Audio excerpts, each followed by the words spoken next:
Success or failure depends on the path that man walks. Most people believe in God for the sake of their future destination, or for temporary enjoyment. For those who have not undergone any dealing, belief in God is for the sake of entering into heaven, in order to gain rewards. It is not in order to be made perfect, or to perform the duty of a creature of God. Which is to say that most people do not believe in God in order to fulfill their responsibility, or to complete their duty. Rarely do people believe in God in order to lead meaningful lives, nor are there those who believe that since man is alive, he should love God because it is heaven's law and earth's principle to do so, and is the natural vocation of man. In this way, although different people each pursue their own goals, the aim of their pursuit and the motivation behind it are all alike, and, what's more, for most of them the objects of their worship are much the same. Over the last several thousand years, many believers have died, and many have died and been born again. It is not just 1 or 2 people who seek after God, nor even 1 or 2,000. Yet the pursuit of most of these people is for the sake of their own prospects or their glorious hopes for the future. Those who are devoted to Christ are few and far between. Many devout believers have still died ensnared in their own nets, and the number of people who have achieved success, moreover, is pifflingly small. To this day, the reasons why people fail, or the secrets of their success, are still unknown. Those who are obsessed with seeking after Christ have still not had their moment of sudden insight. They have not gotten to the bottom of these mysteries, because they simply do not know. Though they make painstaking efforts in their pursuit, the path they walk is the path of failure once walked by their predecessors, and not the one of success. In this way, regardless of how they seek, do they not walk the path that leads to darkness? Is what they gain not bitter fruit? It is hard enough to predict whether the people who emulate those who succeeded in times past will ultimately come to fortune or calamity. How much worse are the odds, then, for the people who seek by following in the footsteps of those who failed? Do they not stand an even greater chance of failure? What value is there to the path they walk? Are they not wasting their time? Irrespective of whether people succeed or fail in their pursuit, there is, in short, a reason why they do so, and it is not the case that their success or failure is determined by seeking however they please. The most fundamental requirement of man's belief in God is that he have an honest heart, and that he fully devote himself, and truly obey.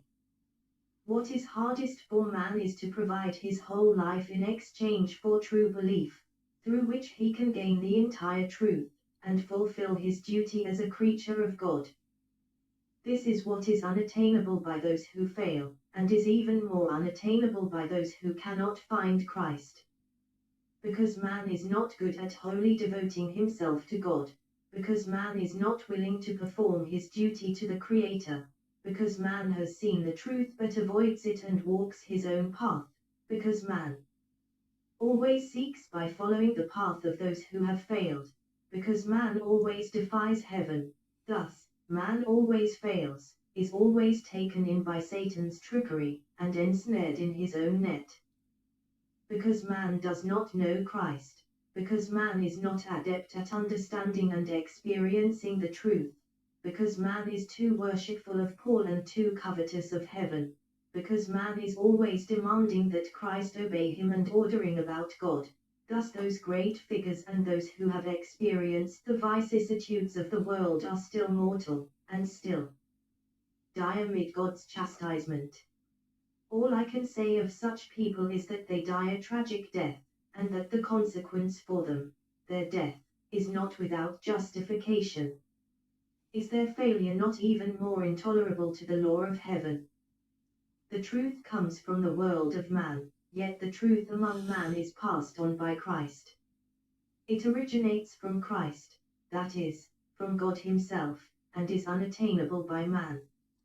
Yet Christ provides only the truth, He does not come to decide whether man will be successful in his pursuit of the truth. Thus it follows that success or failure in the truth is all down to man's pursuit. Man's success or failure in the truth has never had anything to do with Christ, but is instead determined by his pursuit. Man's destination and his success or failure cannot be heaped upon the head of God, so that God himself is made to bear it, because this is not a matter for God himself, but is directly related to the duty that the creatures of God should perform. Most people do have a little knowledge of the pursuit and destination of Paul and Peter, yet people know nothing more than the outcome for Peter and Paul, and are ignorant of the secret behind Peter's success, or the deficiencies that led to Paul's failure. And so, if you are completely incapable of seeing through to the substance of their pursuit, then the pursuit of most of you will still fail, and even if a small number of you will be successful, still they will not be the equal of Peter. If the path of your pursuit is the right one, then you have a hope of success. If the path you tread in pursuit of the truth is the wrong one, then you will forever be incapable of success, and will meet the same end as Paul. Peter was a man who was made perfect only after experiencing chastisement and judgment, and thus gaining a pure love of God, was he fully made perfect. The path he walked was the path of being made perfect. Which is to say that, from the very beginning, the path that Peter walked was the right one, and his motivation for believing in God was the right one, and so he became someone who was made perfect.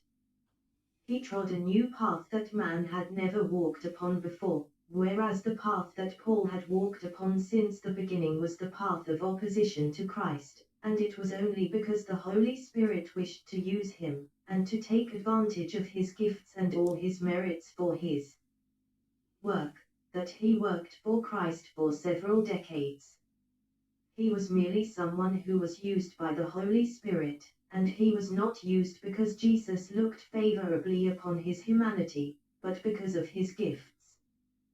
He was able to work for Jesus because he was struck down, not because he was happy to do so. He was able to do such work because of the enlightenment and guidance of the Holy Spirit, and the work he did by no means represents his pursuit, or his humanity. The work of Paul represents the work of a servant, which is to say that he did the work of an apostle. Peter, though, was different. He also did some work, yet it was not as great as the work of Paul. He worked amid the pursuit of his own entry, and his work was different from the work of Paul. Peter's work was the performance of the duty of a creature of God. He did not work in the role of an apostle, but during the course of his pursuit of a love of God. The course of Paul's work also contained his personal pursuit. His pursuit was for the Sarke of nothing more than his hopes for the future, and his desire for a good destination. He did not accept refinement during his work, nor did he accept pruning and dealing. He believed that as long as the work he did satisfied God's desire, and all that he did was pleasing to God, then a reward ultimately awaited him. There were no personal experiences in his work. It was all for its own Sarke, and not carried out amid the pursuit of change.